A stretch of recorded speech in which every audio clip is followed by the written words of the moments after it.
Welcome, mystery lovers, to a tale from the quiet corners of America where some secrets refuse to stay buried.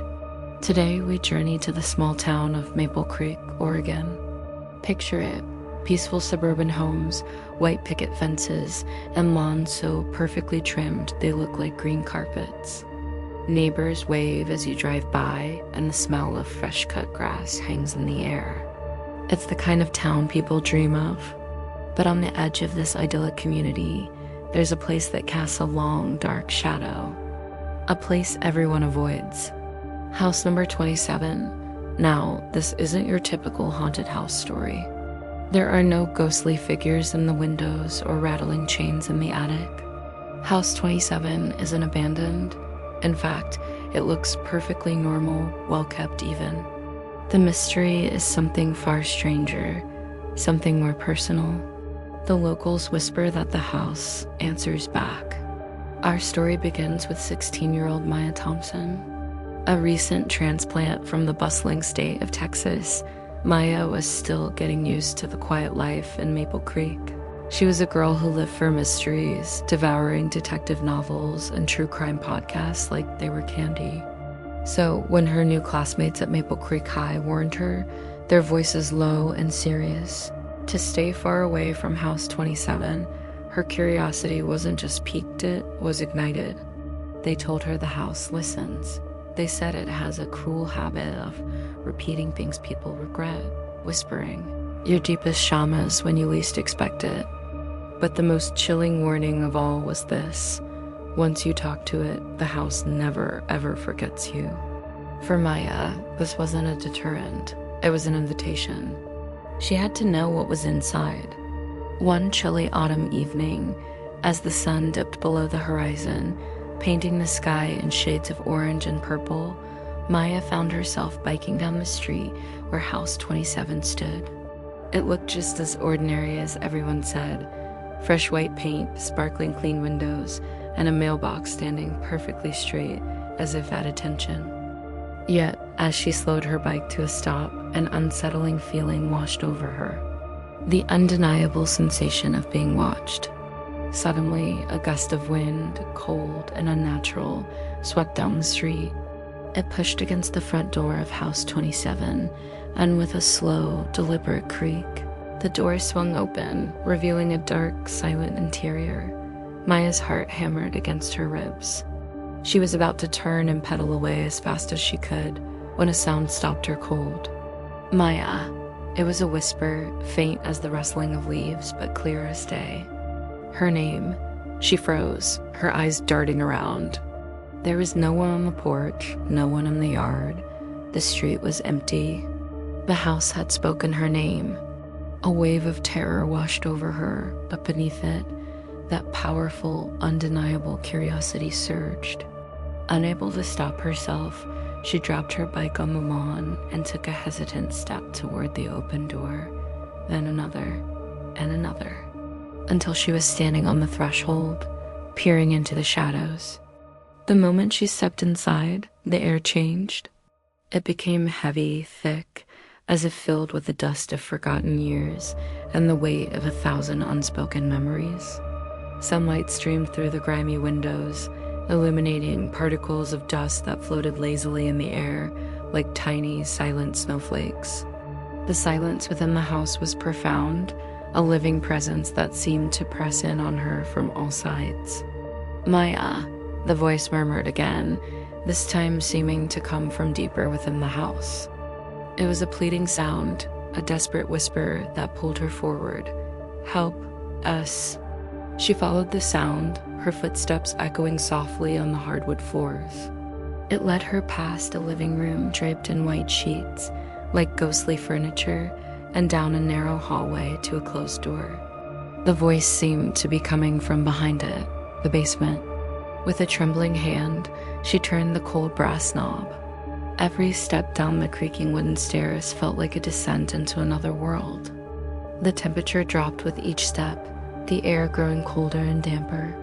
At the bottom, a single bare bulb cast a weak, flickering light over the scene, and what she saw made her breath catch in her throat. The basement was filled with old cassette tapes.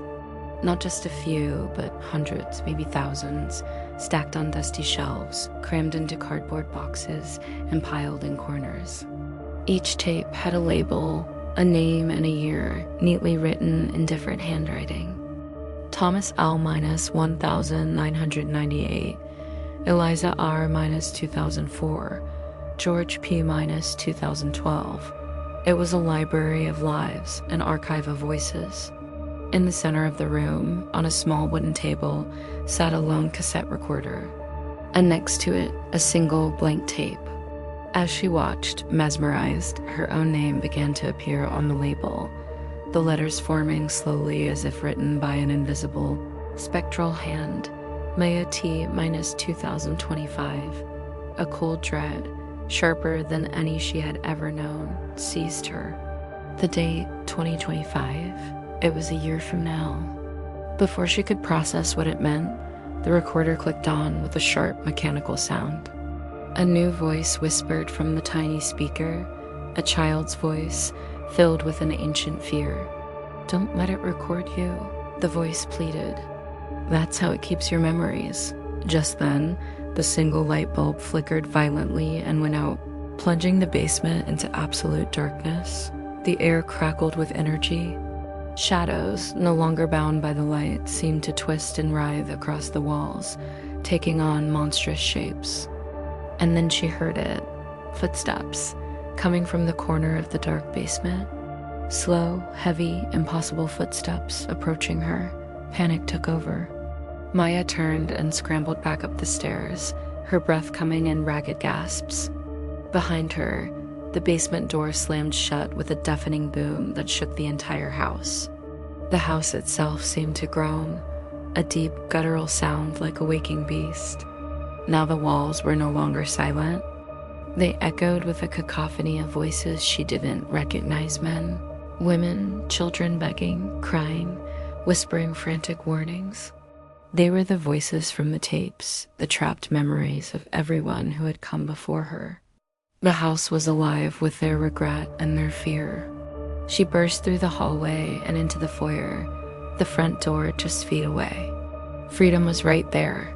But just as she reached for the handle, the house spoke to her one last time. Its voice was no longer a whisper, but a cold, clear statement that echoed in the very core of her being. "You came looking for a mystery. Now you are the mystery." She didn't wait for another word. She threw the door open and sprinted out into the evening air, not daring to look back. She ran all the way home, locked her door, and huddled in her room, trying to convince herself it was all a nightmare. She never went back to House 27. She never even biked down that street again. But the house wasn't finished with her. The next morning, a small, unmarked package was waiting on her doorstep. Her hands shook as she opened it. Inside was a single cassette tape. The label and that same creeping script read, "Return to Maple Creek." With a sense of grim finality, she found an old Walkman in her closet and put the tape inside. She pressed play, and a voice whispered back at her through the headphones. A voice she knew all too well. It was her own. "I'm still inside," it said. Some say the house on the edge of Maple Creek collects voices. Others believe it collects souls, trapping them in an endless loop of their deepest regrets. But one thing is certain: if you ever find yourself in that quiet Oregon town, listen closely. When the wind blows just right, you might hear the whispers. The whispers of those the house remembers, and the whispers of those it's still waiting for. Thank you for joining us on this unsettling journey. If you enjoy stories that explore the hidden darkness in ordinary places, be sure to like this video and subscribe to our channel. We have many more mysteries to uncover together. Until next time, stay curious and be careful what secrets you go looking for.